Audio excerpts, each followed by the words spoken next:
How about a super duper roller coaster? What? Too much or not enough? Actually, instead of improving one of our old inventions, we should make something brand new. We're doing more Phineas and Ferb! We are back, baby! Ugh, that's better. How are you guys doing today? Are you guys enjoying your summer? I hope you are. I have no idea why I insisted on filming this video outside today. I guess I was like, oh, Phineas and Ferb. Oh my gosh, what the frick was that? It was a really big bug. And I also could not find any bug spray. The closest I could find was this bottle, so I sprayed it all over myself, but it's not really helping. Today we're going to be talking about that show where those two guys build that fun stuff. That's not it. Honestly, how could you forget a show like Phineas and Ferb? It was a classic. It ran from 2007 to 2015. That is a huge B. Please don't. It had a beautiful finale. Phineas waved goodbye, and that was the end of the show. Well, as long as you don't count the Milo Murphy's Law crossover, the Phineas and Ferb effect, or when Doofenshmirtz came back in the rest of Milo Season 2 and became a main character, or the 2020 movie Candace Against the Universe, streaming now on Disney+, or those weird Disney commercial things where they came back. Okay, now that I think about it, they never really went away. But nevertheless, the official show has returned, and I kind of don't like that it exists. That sounds a little harsh. But I want you to at least hear me out on why we did not need another summer with this triangle-headed freaky guy. But today I want to talk about why I feel that way. And if you totally disagree, that's totally fine. Leave your comment down below explaining why, and I'll respond to it. Please don't say that I've gained weight. Can we please just keep the conversations about the show? When watching this revival, I can't help but feel that it only exists for nostalgia. This show clings so hard to the past, I think it forgets to give you anything new. A great example of what I'm talking about is that famous joke from the Second Dimension movie about nickels. If I had a nickel for every time I was doomed by a puppet, I'd have 2 nickels, which isn't a lot, but it's weird that it happened twice, right? Yeah, this new show repeats that same joke 2 different times. Why? Oh, because it's popular. It's something you already know. Man, if I had a nickel for every single time the Phineas and Ferb reboot said, if I had a nickel for every single time I had the... if I had a nickel for every single time the Phineas and Ferb reboot... If I had a nickel for every single time the Phineas and Ferb reboot had a joke... If I had a nickel If I had a nickel for every single time the Phineas and Ferb reboot made the joke about if I had 2 nickels, Ferb reboot repeated the joke. If I had 2 nickels, I got doomed by puppets. If I got 2, it would be... We're moving on. Unfortunately, I was able to predict like 70% of the punchlines of this show. And it's not because I was like smart and thinking ahead. I'm not that. This show just pulls everything from the past. It's like, oh, Candace is acting tired and zonked out. I was like, the zebra's gonna appear. Bam. Oh, one of their inventions flies up into the air. Cut to the arguing couple. Yep. Look, these jokes were hilarious in the old show, but come on, after 10 years, don't you have any new material? Instead of going, hey, what's the new joke for this new incarnation? They go, how can we give the people what they already saw? So, like, the people on TikTok will, like, freak out. This show is essentially expecting you to applaud at reheated food. And don't get me wrong, I love reheated food, you know, I can't cook, I catch things on fire. But it's just unfortunate because as an audience member, I am here to watch the new show, but this show has nothing new. Anyway, let's talk about how this show undoes all of the character progression of Doofenshmirtz. A key plot point in the finale of the show was Doof turning good. That's like his arc throughout the entire show, because he was never really good at being bad. And the way his daughter brings him to that conclusion allows him to save the whole world. Or at least the tri-state. It made the finale feel so real because it allowed the character to grow past the formula he was always confined to. And it felt like the right way to end the show. So how does this new show follow up on that? I spent most of last year trying to be good, but now I'm back to my evil ways. Oh, that's cool. They just undo his entire arc with one corny line in a song. That's so cool. I mean, like, maybe if Doofenshmirtz, like, posted he was evil on, like, social media, maybe then I would buy it. He also updated his social media status to evil again. Okay, I'm back in now. Not really. No, but for real, did his daughter's speech mean nothing to him? Did saving the world not mean anything to him? I mean, for crying out loud, he already ruled the tri-state area in the finale and didn't like it. We are so past that motivation, it doesn't even work anymore. These choices just kind of hurt my soul a little bit. That's a little overdramatic, but you know what I mean. If they would have kept Doofenshmirtz good, it would have made this new show feel fresh. It would have at least given it a reason to exist. And I know we all love Dan Povenmire. He seems like a great guy, but does he have no interest in expanding anything? And while a lot of people haven't seen it, in Milo Murphy's Law Season 2, Doofenshmirtz continues his arc of trying to be a good guy. But this lazy new show undid those years of character growth and kind of betrayed the die-hard fans who kept up with this journey through multiple TV shows, like I did. You know, when I brought up this complaint to a friend of mine, he was like, Carter, I don't exist. I'm just a figment of your imagination. But no, when I brought up this complaint to a friend, he was like, well, I mean, Doofenshmirtz relapsing into evil is actually just really realistic. I mean, think about all those people who are like drug addicts or, you know, alcoholics, and they often relapse. So this show is just being realistic about addiction. Bro, this is a show where a platypus fights an evil scientist. Like, it ain't, we don't need to go that far. Oh, my grandma just drove past me. She's pulling into our house, but she doesn't see me. 'Cause she's blind. Wait, why is she driving? Hey, well, at least this show only ruins one character, right?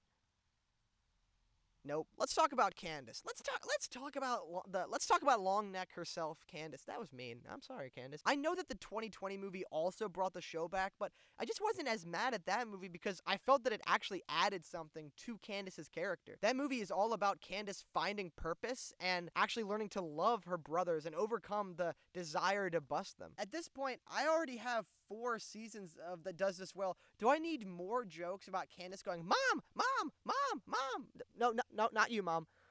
Sorry. Guys, come on. We have tread this ground before. I mean, like, how can people get so excited over things they have already seen?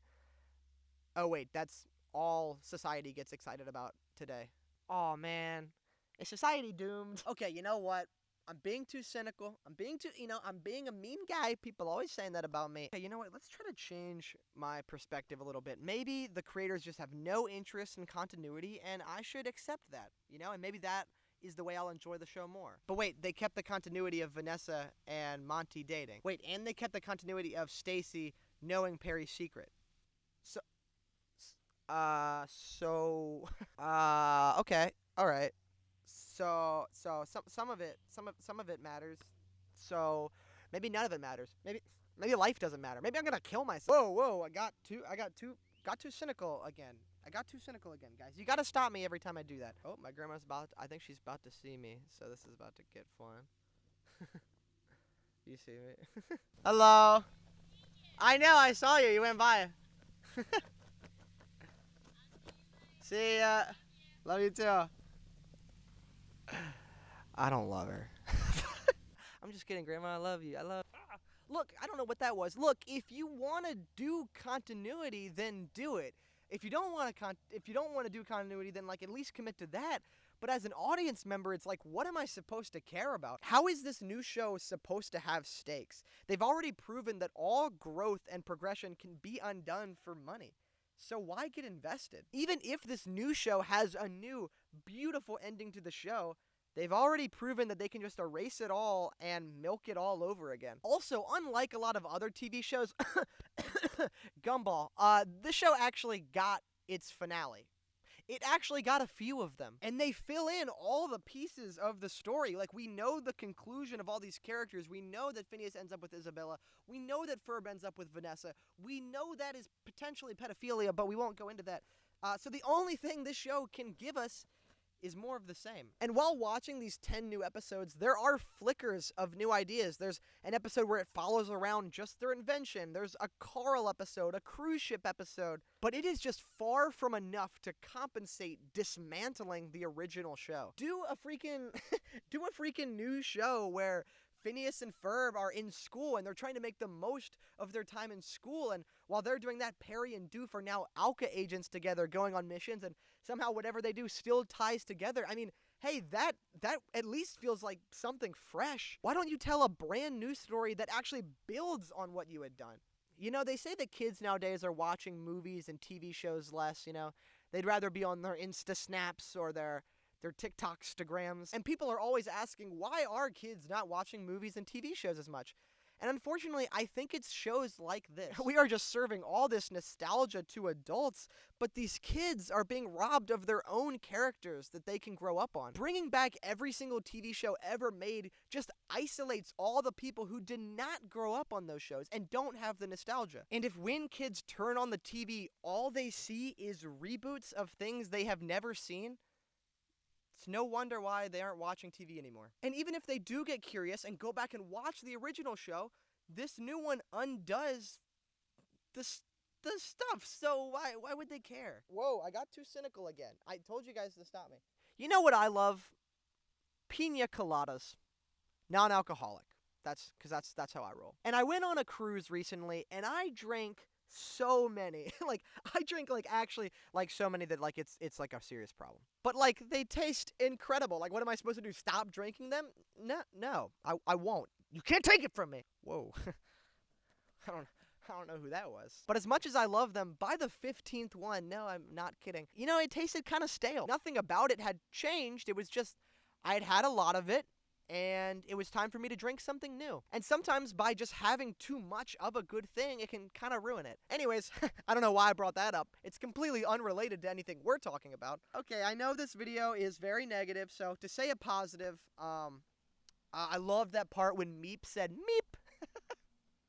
He's always doing that stuff. No, but for real, I don't want you to think that I thought this show was a dumpster fire. It's not. It's still a very positive show. It's funny at times. It has great vibes.